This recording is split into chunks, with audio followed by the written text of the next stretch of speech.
उन्होंने बजट में भाषण की शुरुआत करते हुए इस बजट का गरीब, युवा, अन्नदाता, किसान और महिलाओं पर विशेष तौर पर ध्यान केंद्रित किया।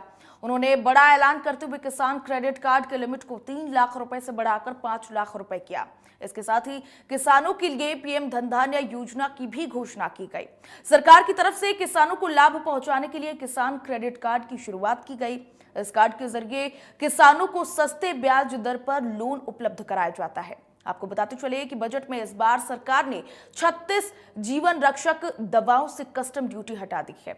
इससे ये दवाएं सस्ती होंगी। वही ड्यूटी घटने से आने वाले दिनों में इलेक्ट्रिक व्हीकल यानी कि ईवी, एलसीडी, एलईडी टीवी और मोबाइल फोन भी सस्ते हो सकते हैं। वही दूसरी तरफ सरकार ने इंटरैक्टिव फ्लैट पैनल डिस्प्ले पर ड्यूटी 10% से बढ़ाकर के 20% कर दी है, जिससे ये महंगा होगा। हालांकि ये प्रोडक्ट कितने सस्ते या महंगे होंगे ये तय नहीं है। सरकार ने 1 जुलाई 2017 को देश भर में जीएसटी लागू किया था, जिसके बाद से बजट में केवल कस्टम ड्यूटी बढ़ाई या घटाई जाती है। ड्यूटी के बढ़ने और घटने का इनडायरेक्ट असर चीजों की कीमतों पर पड़ता है। वही अब सभी टैक्स एक्सपर्ट वहां पर पिछले 4 साल का आईटी रिटर्न एक साथ फाइनल कर सकेंगे। और इसी के साथ ही इससे पहले तक ये लिमिट 2 साल की थी। वही सीनियर सिटीजन्स के लिए टीडीएस की सीमा 50,000 से बढ़ाकर 1 लाख कर दी गई है। तो मोदी सरकार 3.0 का पहला पूर्ण बजट पेश किया गया। वित्त मंत्री निर्मला सीतारमण ने ये बजट पेश किया। किसानों को बड़ा तोहफा मिला है, मिडिल क्लास को राहत मिली है, महिलाओं पर विशेष तौर पर ध्यान केंद्रित किया गया है और वही किसान क्रेडिट कार्ड की भी जो लिमिट है वो 5 लाख रुपए तक बढ़ा दी गई है।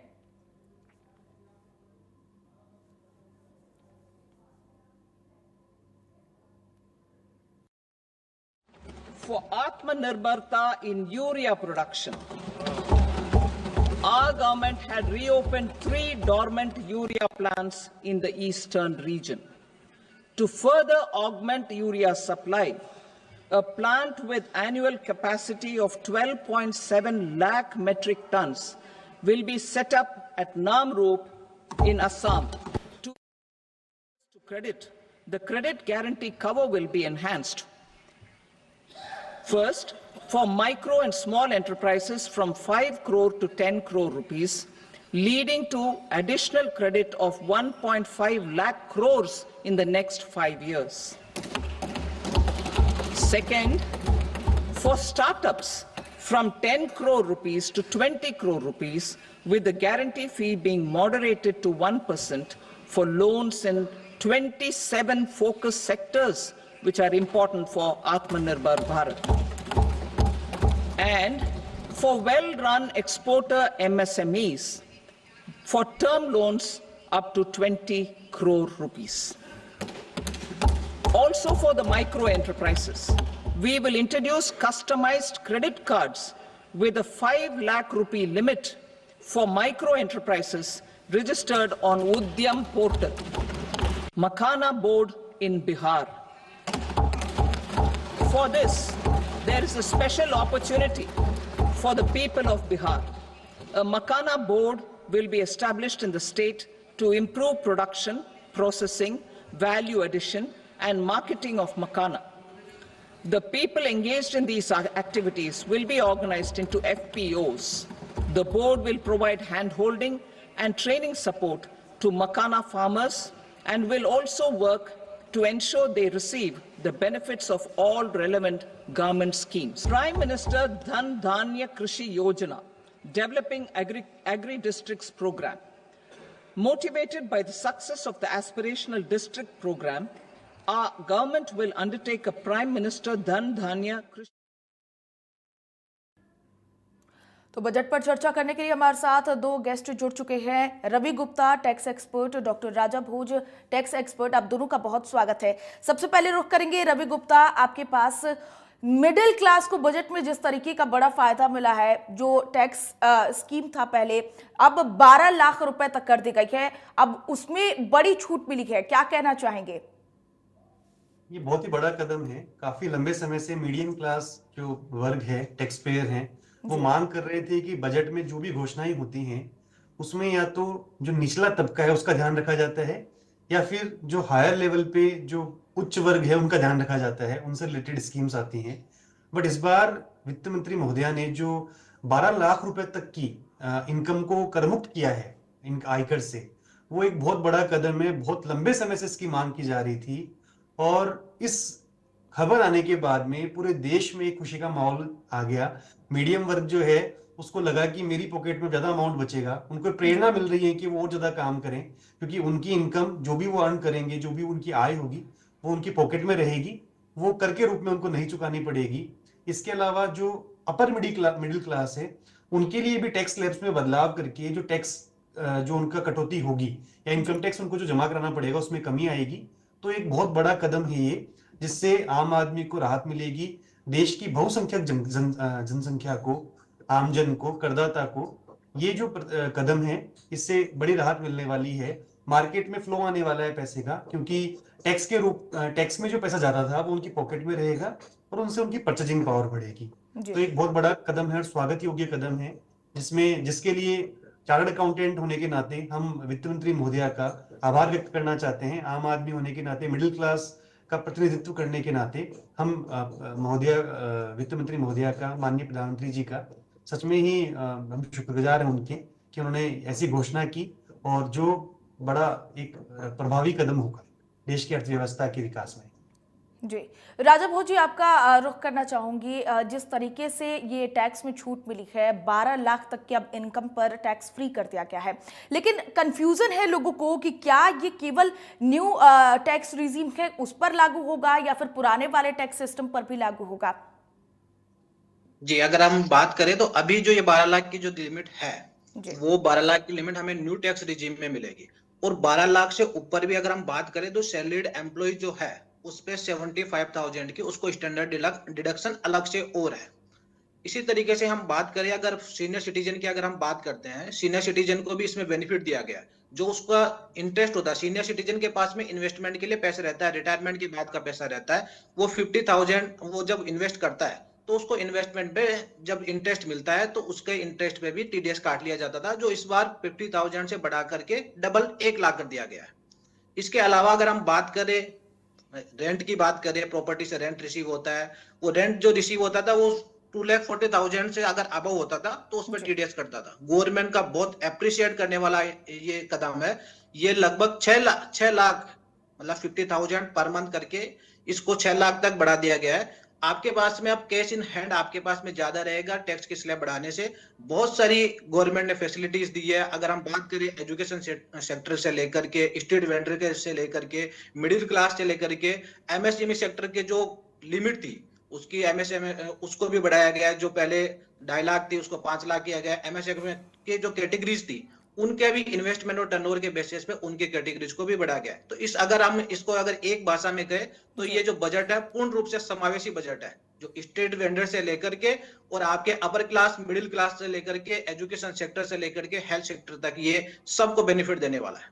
बिल्कुल। रवि गुप्ता, क्या लगता है जो सैलरी डिडक्शन किया गया है उसको और बढ़ाने की जरूरत है ताकि जो सैलरीड एम्प्लॉय हैं उनको थोड़ी और राहत मिल सके? नहीं, काफी अच्छा ऑलरेडी इन्होंने कर दिया, क्योंकि 7 लाख की सीमा को सीधा 12 लाख रुपए और फिर 75,000 रुपए का स्टैंडर्ड रिडक्शन और तो जो आदमी मासिक 1 लाख रुपए अर्न कर रहा है, 1 लाख रुपए जिसकी आय है, सैलरी है उसकी, उसको कोई टैक्स नहीं चुकाना पड़ेगा, उसकी जेब पे कोई टैक्स का भार नहीं होगा। तो जितना उम्मीद की जा रही थी उससे ज्यादा राहत वित्त मंत्री जी ने इस बजट के माध्यम से पेश की है, बिल पेश किया है। तो मुझे नहीं लगता कि इससे ज्यादा की अभी फिलहाल कोई संभावना थी या कोई आशाएं थी। जो उम्मीद थी वो जरूर उन्होंने पूरी की है इस बजट के माध्यम से। इसके अलावा आम आदमी की परेशानी ये है कि वो इजी कानून चाहता है, सरल कानून चाहता है, कानून की पेचीदगियों में फंसना नहीं चाहता है। उसके लिए भी मोदी सरकार का विजन शुरू से ही रहा है कि इजी गवर्नेंस हो, लेस गवर्नेंस और इफेक्टिव गवर्नेंस हो। उसी दिशा में नेक्स्ट वीक में एफएम ने ये कहा है कि वो नया डायरेक्ट टैक्स बिल पेश करेंगी, जो कि बड़ी सरल भाषा में होगा और जो प्रावधान, जो उलझने अभी करदाता के लिए मुश्किल बनी हुई हैं, उनका समाधान किया जाएगा। इसके अलावा जो बजट में कदम और प्रपोजल्स दिए गए हैं, बेसिक कस्टम ड्यूटी, जो लिथियम बैटरीज हैं उनका स्क्रैप है उससे काफी कम कर दी गई, एग्जम्प्ट कर दिया गया है उनको। जो ईवी व्हीकल्स हैं, मोबाइल की बैटरीज हैं, उनसे रिलेटेड जो कैपिटल गुड्स हैं, उन सारे कैपिटल गुड्स को, मोस्टली सारे कैपिटल गुड्स को कवर करके उनको भी कर मुक्त किया गया है। तो ये दर्शाता है कि मोदी सरकार ये चाहती है कि भारत में उत्पादन बढ़े, प्रोडक्शन बढ़े, ताकि रोजगार मिले और इंडिया एक डेवलप्ड कंट्री बने। हर जब एक बजट में ये बिल्कुल दिशा रवि जी, जो जिस उनका तरीके विजन से है। ये जो बदलाव किया गया है, क्या लगता है ये बदलाव इन्फ्लेशन और बढ़ती जो बजट है उसको देखते हुए किया गया है, बढ़ती जो लागत है उसको देखते हुए किया गया है, या फिर ये एक महज चुनावी पहल कह सकते हैं? क्या लगता है? एक चुनावी पहल तो, क्योंकि लास्ट टाइम जब बजट पेश किया गया था उस टाइम पे भी सरकार ने चुनाव को ध्यान में रख के पेश नहीं किया था। जी हमेशा इस सरकार की मंशा ये रही है कि कैसे भारत का विकास हो, उस दिशा में ही ये सरकार हमेशा काम करती आई है। तो मुझे नहीं लगता है कि ये चुनावी बजट है, बट कहीं ना कहीं क्योंकि पॉलिटिकल पार्टीज और अलायंस है, बिहार गवर्नमेंट का, नीतीश कुमार जी का अलायंस है इसमें, तो बिहार को स्पेशल प्रिविलेज बजट में दिखता है। बोर्ड की स्थापना हो, चाहे आईआईटी की इंफ्रास्ट्रक्चर डेवलपमेंट की बात हो, हर कहीं पे ऐसा लगता है कि वहाँ पे प्रिविलेज मिला है, जो कि एक सामान्य प्रक्रिया है। कोई भी सरकार को चलाने के लिए ये सब जो कदम ये उठाने पड़ते हैं। बट ओवरऑल ये सरकार का जो बजट है, ये 2047 की जो भारत की विकसित अर्थव्यवस्था की कल्पना है, उसको मूर्त रूप देने के लिए आई थिंक ये सार्थक कदम साबित होगा। और बड़ी गति से हम आगे बढ़ रहे हैं उस दिशा में कि हम भारत को एक मजबूत, एक विकसित अर्थव्यवस्था के रूप में देखें। इसी जी दिशा में ये कदम आगे बढ़ाए गए हैं। डॉक्टर राजा बोस जीएसटी जी, को तो आपका रुख बदलाव करना नहीं चाहोगे? कहते। जी बिल्कुल रवि जी, यहाँ पे रुकना चाहूंगी। क्या लगता है, देखिए टैक्स से जो भी फायदा होता है सरकार को होता है, लेकिन अब 12 लाख तक का छूट दे दिया गया है टैक्स में, तो क्या लगता है कि ये पूरा जो सिस्टम है वो सरकारी रेवेन्यू पर ये असर डाल सकता है, या उसके लिहाज से ये ठीक है? देखो, अगर आप रेवेन्यू जनरेट की बात करो तो रेवेन्यू का जो मोस्ट ऑफली हमारे को जो रेवेन्यू रिसीव होता है वो जी होता है इनडायरेक्ट टैक्स से, जीएसटी के माध्यम से रेवेन्यू उससे डिसाइड होता है। अगर हम लोग पिछले अगर हम बजट्स की बात करें तो उसमें सबसे ज्यादा मिडिल क्लास जो था वो बिल्कुल ऐसा महसूस कर रहा था कि मेरी जो टैक्स की स्लैब है वो अभी जिस हिसाब से बढ़ानी चाहिए थी पिछले कई सालों में उस अकॉर्डिंग नहीं बनाया। लेकिन आप देखेंगे इसमें सीधा 7 लाख से 12 लाख बढ़ाया गया है। तो जो क्लास है, मिडिल क्लास है, उसको बेनिफिट मिला ही है। उसी को बेनिफिट नहीं, आप छोटे से आप देखिए स्ट्रीट वेंडर को भी देखिए, उसका भी अगर यूपीआई के बेस पे उसको क्रेडिट कार्ड की जो लिमिट है वो 30,000 रुपए उसको क्रेडिट लिमिट मिलेगी। इसके अलावा अगर हम बात करें केसीसी की बात करें, जो एग्रीकल्चर लैंड है उस पर केसीसी की बात करें, वो 3 लाख से बढ़ा करके सीधा 5 लाख, जो लगभग दोगुना से के आसपास है, सीधा 3 लाख से बढ़ा करके आपको 5 लाख रुपए मिल रहा है। तो ग्रामीण इलाके का जो किसान है उसको भी क्रेडिट फैसिलिटी मिलेगी। तो वो दूसरी जगह जहां किसी बाजार में जाकर के 10% 15% पे अगर लोन ले रहा है, वो यहाँ पे उसको सिर्फ 4% पे मिलेगा। तो उससे परचेजिंग उसकी पावर भी बढ़ेगी और किसान का जो ग्रोथ है उसमें भी इजी मिलेगा। तो ये सारी चीजें अगर हम देखें तो प्रधानमंत्री जी, वित्त मंत्री जी ने जो बजट पेश किया है, शानदार, सभी श्रेणियों को, कैटेगरीज को देखते हुए इस बजट को पेश किया है और मैं धन्यवाद देना चाहूंगा शानदार बजट के लिए। जी बिल्कुल, लेकिन कहा जा रहा है कि कहीं ना कहीं थोड़ा जो नुकसान है वो सरकार को भी तो होगा ही, क्योंकि आम आदमी को राहत तो दे ही रही है, लेकिन थोड़ा जिस तरीके से पहले टैक्स से जो कमाई हो रही थी वो अब कहीं ना कहीं घटती हुई नजर आ रही है। तो क्या इसको सामान्य रूप से कहीं और पर बजट बढ़ा करके किसी और टैक्स को बढ़ा करके पूर्ण किया जा रहा है, इक्विलिफाई किया जा रहा है, या फिर जी, कोई और रूट दिखाया जा रहा है? क्या इसमें लगता इसमें है? मैं कहना चाहूंगा कि जब जीएसटी लागू किया गया था, जी तब सरकार का टारगेट था कि 1 लाख करोड़ रुपए मंथली रेवेन्यू आना चाहिए। हम्म अब प्रेजेंट में हम देखें, रिसेंट पास्ट पीरियड में, तो हमारा रेवेन्यू 2 लाख करोड़ के मंथली के करीब पहुंच गया है। तो सरकार ने एक तोहफा दिया है कि आम जन ने जब सरकार को टैक्स स्वाभाविक रूप से, स्वैच्छिक रूप से चुकाया है, तो सरकार ने उनको उस टैक्स के ईमानदारी के रिटर्न के रूप में ये 1 लाख करोड़ रुपए का बर्डन टोटल इनकम टैक्स की स्लैब को चेंज करने से आएगा, जैसा बजट भाषण में वित्त मंत्री जी ने कहा था। तो 1 लाख करोड़ रुपए का उनको जरूर नुकसान होगा रेवेन्यू का, लेकिन ऑलरेडी हमारे जो रेवेन्यू के फिगर्स हैं, टैक्स के फिगर्स हैं, वो इतने एक्सपेक्टेड से भी ऊपर जा चुके हैं कि कोई फर्क नहीं पड़ेगा रेवेन्यू में और हमारे इंफ्रास्ट्रक्चर डेवलपमेंट में। और साथ में क्योंकि आम आदमी को जुड़ाव जरूरी है सरकार के साथ में, और जब तक आम आदमी को उनकी ईमानदारी का कोई प्रतिफल नहीं मिलेगा तो वो मोटिवेट नहीं होंगे। तो 1 लाख करोड़ कम करके, और अगर मंथली 1 लाख करोड़ रुपए ज्यादा रेवेन्यू आ रहा है, तो कोई रेवेन्यू में कोई फर्क नहीं पड़ने वाला है। और हमारी जो गति है वो धीरे धीरे तेज ही होने वाली है, इसमें कोई दो राय नहीं है। कि रेवेन्यू के मामले में वित्त मंत्री जी ने बहुत ही प्रॉपर तरीके से प्लानिंग करके एक तरफ रेवेन्यू के फिगर्स को बढ़ाया है, दूसरी तरफ से उसी रेवेन्यू के फिगर्स में से कुछ लेकिन रवि जी देखिए, आम पहले क्या होता था कि लोग टैक्स बचाने के लिए अलग अलग जगहों पर इन्वेस्टमेंट करते थे, एचआरए में इन्वेस्टमेंट करते थे, लेकिन अब तो ऐसे ही बिना इन्वेस्टमेंट के ही टैक्स फ्री हो जा रहा है, टैक्स बच जा रहा है, तो लोग क्यों इन्वेस्ट करेंगे? तो क्या नहीं लगता है कि उस पहल से ये थोड़ा नुकसान हुआ है? देखिए, मध्यम वर्ग के हाथ में जब पैसा आएगा तो वो कहीं ना कहीं इन्वेस्टमेंट करेंगे।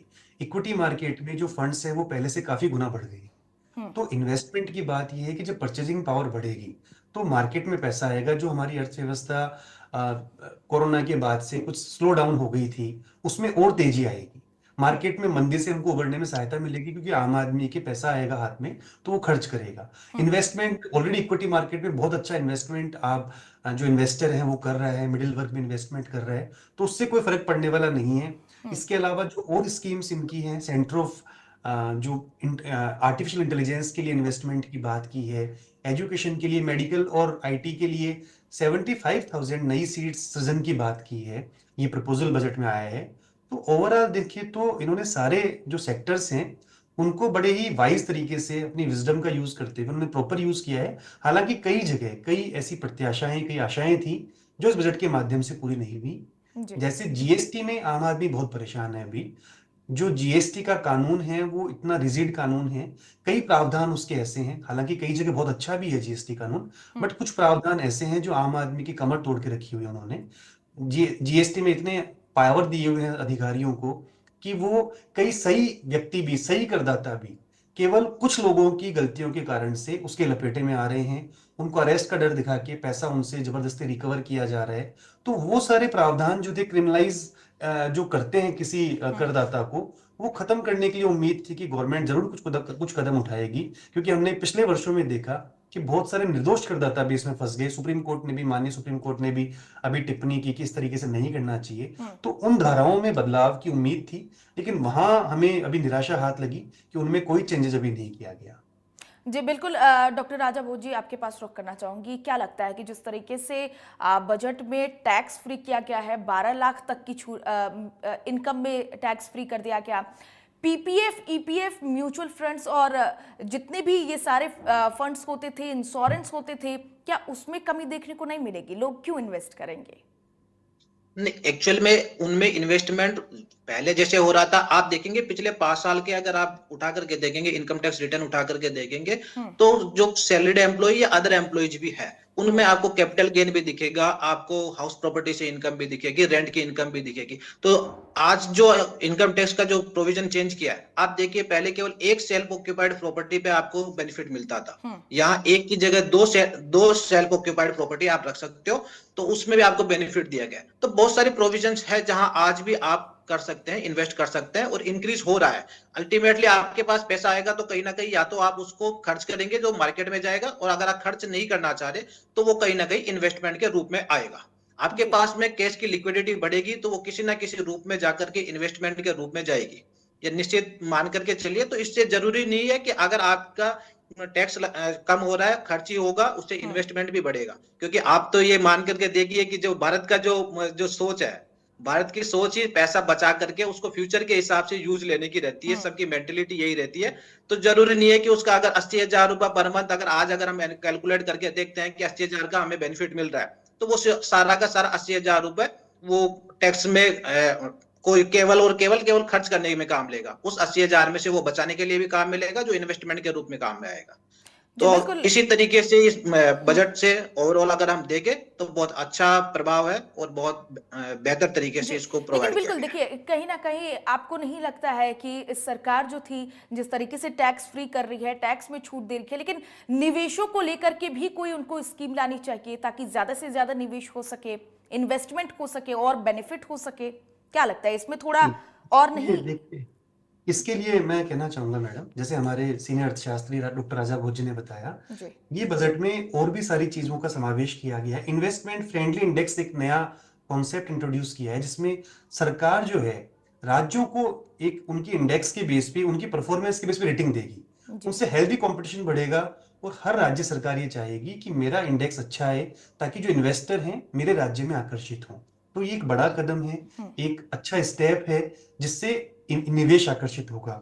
टॉयज, फुटवेयर, लेदर सेक्टर को पुश करने के लिए गवर्नमेंट फंडिंग कर रही है। किसान क्रेडिट कार्ड से रिलेटेड और महिला उद्यमियों को जो SC ST या बैकवर्ड सेक्टर से हैं उनको लोन देने में आसानी प्रोवाइड कर रही है। एक्सपोर्टर के लिए अलग से गवर्नमेंट ने फंड इसमें रिलीज करने की बात की है। हाउसिंग के लिए 15,000 करोड़ रुपए हाउसिंग के लिए गवर्नमेंट ने अलॉट की है। एजुकेशन के लिए हर एक स्कूल में ब्रॉडबैंड पहुंचाया जा रहा है। रिसर्च इनोवेशन के लिए 20,000 करोड़ रुपए का बजट है। तो सरकार की मंशा है कि निवेश आकर्षित हो और अलग अलग सेक्टर्स में जो PLI स्कीम पहले चल रही है उसको कंटिन्यू किया है। जो नए स्टार्टअप्स हैं उनको 5 इयर्स तक बेनिफिट देने की बात की है। तो ये सारे कदम ये दिखाते हैं कि इससे निवेश ऑटोमेटिकली आकर्षित होगा। जी। और जो युवा उद्यमी हैं या जो अपने उद्यम को एक्सपेंड करना चाहते हैं उन सब लोगों को भी सरकार सहयोग प्रोवाइड कर रही है और उससे निवेश डेफिनेटली आकर्षित होगा, निवेश बढ़ेगा। टूरिज्म में वीजा फीस की माफी की भी प्रपोजल है। तो ये सब बातें ठीक दिखाते हैं कि है, टूरिज्म ठीक है। उद्योग बने को भी रहिए हमारे बढ़ावा साथ, मिलेगा। आप दोनों हमारे साथ बने रहिए। लेकिन फिलहाल भजनलाल शर्मा इस वक्त क्या कुछ कह रहे हैं आपको वो भी सुनवाते हैं। आज यशस्वी प्रधानमंत्री श्री नरेंद्र मोदी जी के विकसित भारत के सपने को साकार करने वाला यह ऐतिहासिक बजट माननीय केंद्रीय वित्त मंत्री श्रीमती निर्मला सीतारमण जी के द्वारा प्रस्तुत वर्ष 2025-26 के बजट में अर्थव्यवस्था के सभी क्षेत्रों के साथ सभी वर्गों के लिए उचित प्रावधान किए हैं। बजट में विकास दर में वृद्धि, समावेशी विकास पर विशेष फोकस प्रदान कर संतुलित विकास का रोड मैप प्रस्तुत किया है। इस बजट में सबका साथ, सबका विकास, सबका प्रयास और सभी का विश्वास पर विशेष बल दिया गया है। बजट देश के सभी वर्गों जैसे किसान भाइयों, मेहनतकश मजदूरों, महिला, युवा, कर्मचारी, MSME व मध्यम वर्ग की आशाओं पर पूर्णतः खरा उतरने वाला ये बजट है। इस प्रकार ये बजट सभी मायनों में ऐतिहासिक है और वर्ष 2047 तक भारत को विकसित अर्थव्यवस्था बनाने की दिशा में मील का पत्थर साबित होगा।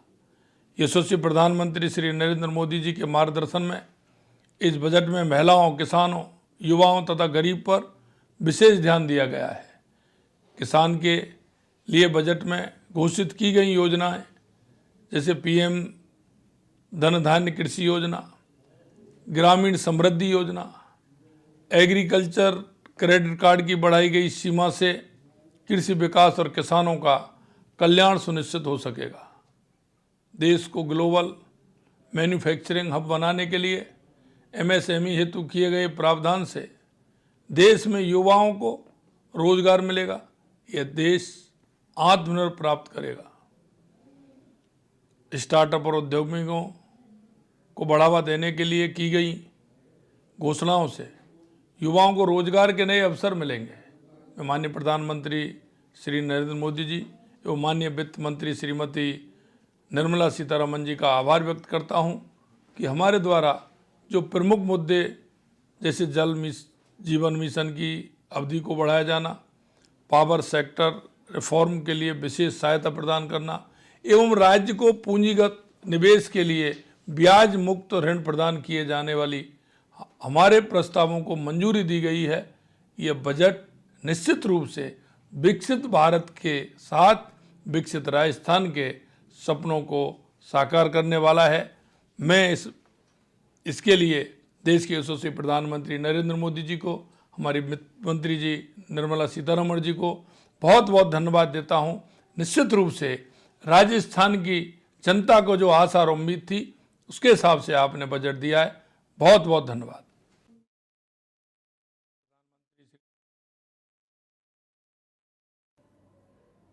तो चलिए चर्चा को आगे बढ़ाते हैं और आगे की जानकारी लेते हैं। तो जिस तरीके से ये जो टैक्स पूर्ण बजट पर ये पेश किया गया है वित्त मंत्री निर्मला सीतारमण की तरफ से, राजा भोज जी आपका रुख करना चाहूंगी, क्या लगता है टैक्स में इस बार तो बहुत ज्यादा छूट दिया गया है, अब टैक्स पेयर की संख्या बढ़ेगी या फिर अभी भी वही टैक्स चोरी होगी? देखिए, टैक्स पेयर तो जो अभी छूट दिया है उससे आप मान करके चलिए कि किसी ना किसी तरीके से इंक्रीज तो होना ही होना है। और टैक्स की चोरी है वो अगर प्लानिंग के तहत अगर उसको कम करना चाहता है तो वो ठीक है, लेकिन चोरी का तो हम नहीं ये नहीं कह सकते कि इससे चोरी बढ़ेगी, क्योंकि ऑलरेडी गवर्नमेंट ने जब बेनिफिट दिया है तो वो चोरी का उसके और चांसेस कम होंगे, क्योंकि 7 लाख से 12 लाख रुपए आपका इंक्रीज हुआ है तो बहुत बड़ा इंक्रीज है। उससे चोरी मुझे लगता है उससे टैक्स का चोरी कम होगी बजाय बढ़ने के, क्योंकि लगभग सभी जगह अगर हम देखें, ये केवल सैलरीड एम्प्लॉय की बात नहीं है, सभी जो क्लास है उस सबके लिए ये 12 लाख का है। तो उसको बचाने के लिए बिजनेसमैन भी है। पहले ये कहा जाता था कि सिर्फ जो चोरी का अगर हम देखें तो ये कहता था कि बिजनेसमैन जो कर सकता है इसमें चोरी, तो बिजनेसमैन चोरी नहीं कर करके इसमें 12 लाख रुपए अगर इसकी इंक्रीज हुई है तो वो कहीं ना कहीं जाकर के अपनी रिटर्न फाइल करेगा, एक्चुअल अपनी इनकम वहां शो करेगा। तो मुझे लगता है इससे चोरी कहीं ना कहीं रुकेगी, क्योंकि 12 लाख का अमाउंट बहुत बड़ा है, और वो भी शायद पहली बार इसे देखने को मिला है कि इतना बड़ा अमाउंट 7 लाख से सीधा 12 लाख का जो बढ़ा है, तो इससे कहीं ना कहीं टैक्स चोरी में कमी होगी। जी, ठीक है। रवि जी, आपका रुख करना चाहूंगी आपसे एक सवाल कि क्या लगता है ये जो टैक्स दिखाया गया है, बताया गया है, टैक्स बजट जो पेश किया गया है, इसमें क्या लगता है कि टैक्स पेयर की जो संख्या है वो इन्होंने तो कहा कि बढ़ने ही वाली है, लेकिन एक भारत को इस सिस्टम की तरफ नहीं ले जा रहा कि टैक्स कम खर्च ज्यादा? देखिए, ऐसा नहीं है। इसमें ये इनका जो विजन दिखता है बजट के माध्यम से, वो ये दिखता है कि जो आम आदमी, जिनकी पूंजी कम है, जिनकी आय कम है, उनके ऊपर टैक्स का बर्डन ना डाल के एक प्रोग्रेसिव टैक्स सिस्टम इंडिया में लागू हो, जैसा कि अदर जो डेवलप्ड कंट्रीज उनमें है, और छोटे व्यापारियों को, छोटे जो हाथ करगा व्यक्ति हैं, एमएसएमई हैं या सैलरीड एम्प्लॉइज हैं, उन पे बर्डन नहीं है। Obviously number of tax payers तो डेफिनेटली मुझे लगता है इससे कम होंगे, इनकम टैक्स के करदाता, क्योंकि 12 लाख रुपए तक जब करमुक्त हो ठीक जाएगा। है, बहुत शुक्रिया आप दोनों का हमारे साथ जुड़ने के लिए और तमाम जानकारियों के लिए। तो फिलहाल के लिए इस खास कार्यक्रम में बस इतना ही। देखते रहिए इंडिया न्यूज राजस्थान। नमस्कार।